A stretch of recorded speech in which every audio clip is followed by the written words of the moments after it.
Ya teman-teman, selamat pagi. Saat ini saya sedang berada di gerbang pembatas antara Singkawang dan Sambas teman-teman.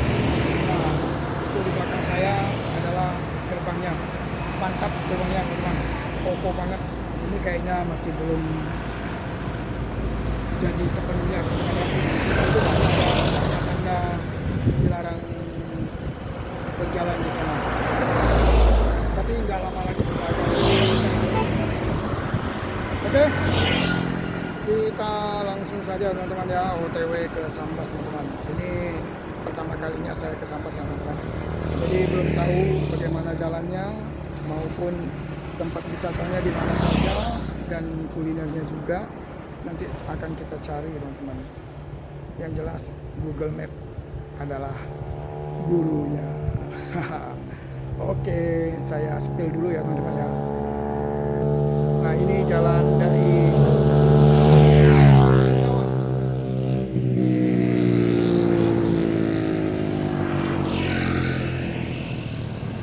Nah, inilah gerbangnya teman-teman ya.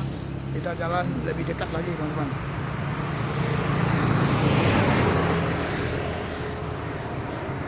Nah, itu teman-teman, itu masih ada tanda dilarang jalan di sana.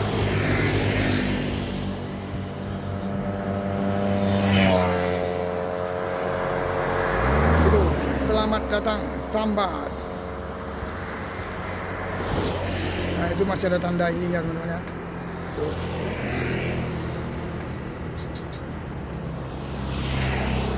Oke teman-teman, sekian dulu video saya kali ini. Semoga video ini bermanfaat bagi kita semua teman-teman ya. Oke, kita langsung saja OTW ke Sambas teman-teman. Selamat pagi, sampai ketemu lagi.